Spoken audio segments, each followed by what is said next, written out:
ఆ screen play power తెలియకుండా మాట్లాడుతున్నావు నువ్వు. ఒకసారి బొమ్మ వెనక్కేసుకో. ఓపెనింగ్ సీన్ శ్రీకాంత్ అడ్డాల సినిమాలాగా సెలబ్రేషన్ తో స్టార్ట్ అవుద్ది. న్యూ ఇయర్, భోగి మంటలు, సంక్రాంతి గొబ్బెమ్మలు, ఫ్రెండ్స్ ఫ్యామిలీస్ తో ఆటలు పాటలు. ఆ వెంటనే మురగదాస్ సినిమాలో లాగా సీన్ సీరియస్ గా మారి ఒక వైరస్ వచ్చింది జాగ్రత్త అని న్యూస్ వస్తుంది. కానీ మనోళ్ళ ఆ విషయం శ్రీనివైట్ల సినిమాల్లో కామెడీగా తీసుకుని కేర్లెస్ గా 1 మంత్ గడిపేస్తారు. ఇంకా మార్చి ఏప్రిల్ వచ్చేసరికి వైరస్ రాజమౌళి సినిమాలాగా పాన్ ఇండియా వరకు పాకేసి రికార్డుల మీద రికార్డులు క్రియేట్ చేస్తుంటది. సెలబ్రిటీలు అందరూ ముందుకొచ్చి బయటకు వెళ్ళకండ్రా నాయన అని కొరటాల హీరో రేంజ్ లో మెసేజ్ ఇస్తే, కొంతమంది కుర్రోళ్ళు మాత్రం పూరి జగన్నాథ్ సినిమాల్లో హీరో లాగా డేరింగ్ అండ్ డాషింగ్ గా బయటకు వచ్చి సింగం లాంటి పోలీస్ ఆఫీసర్ల చేతుల్లో చప్పక్ కొట్టించుకున్నారు. ఇంకా తర్వాత శంకర్ సినిమా రేంజ్ లో ఒక భారీ మిడతల ప్రవాహం అటాక్ ఇచ్చేస్తుంది. ఇది ఎక్కడితో అయిపోదు.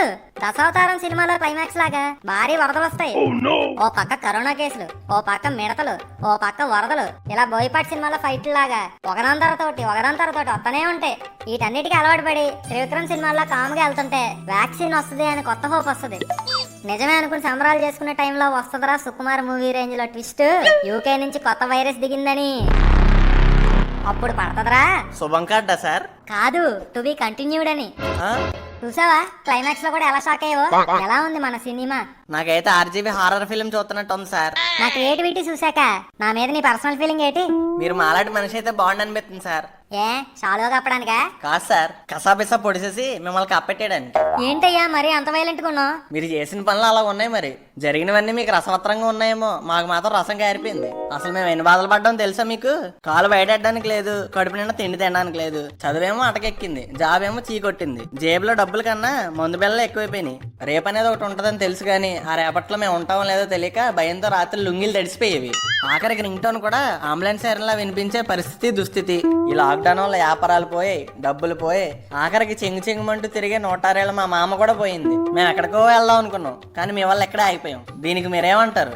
ఒరే మాదాపూర్, గీతలో శ్రీకృష్ణుడు ఏమన్నాడు తెలుసా? ఏమో, అది వాళ్ళ ఫ్యామిలీ మ్యాటర్, నాకెలా తెలుస్తుంది? గీతతో కాదురా, గీతలో. ఏమో సార్, నేను అప్పుడు అక్కడ లేను. ఇంతకీ ఏమన్నాడు? అయిందేదో అయింది, పోయిందేదో పోయింది, కానీ జరగాల్సింది జరగక మాందని అన్నాడు. అంటే ఏంటి సార్? నాకు అర్థం కాల. ఒరే, నీకున్న 100 సంవత్సరాల లైఫ్ లో ఆఫ్టర్ ఆల్ నాదొక్క సంవత్సరం రా. దానికి ఎలా అయిపోతే ఎలారా?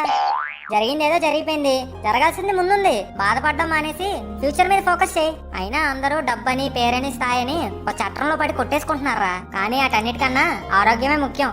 ఈ రోజు నీకు వచ్చింది నిన్నెవడో నీకు ఇచ్చిందే, రేపు మళ్ళీ ఇంకొకటికి వెళ్లాల్సిందే. కాబట్టి పిసికేసుకోకుండా హ్యాపీగా బతకడానికి ట్రై చేయి. ఇంకా చావు పుట్టుకలు అంటావా? అవన్నీ సృష్టి ధర్మం రా. ఎవరు ఎప్పుడు ఎలా పోవాలో ముందే రాసిపెట్టి ఉంటది, మన చేతుల్లో ఏం ఉండదు. అందుకే ఈ క్షణం ఒక్కటే నీది. ఎంత హ్యాపీగా ఉండగలవో అంత హ్యాపీగా ఉండు. అంతెందుకు, ఇంకొన్ని గంటల్లో ఎక్స్పైర్ అయిపోతున్నాను చూడు. ఎంత ఉల్లాసంగా ఉన్నానో, ఎంత ఉత్సాహంగా ఉన్నానో. అవును సార్, మా జీవితంలో ఆనందం కన్నా ఆశపడి అలసిపోవడాలు ఎక్కువ ఉన్నాయి.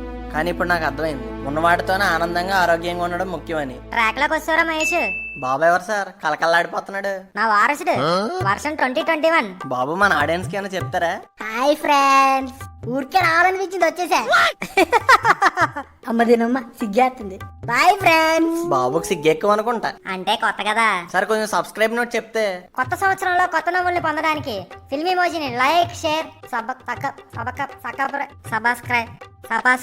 సబ్స్క్రైబ్ చేసుకోండి. అలాగే కింద ఉన్న గంటను మాత్రం కొట్టడం మర్చిపోకండి. Wish you happy new year. Download Moj.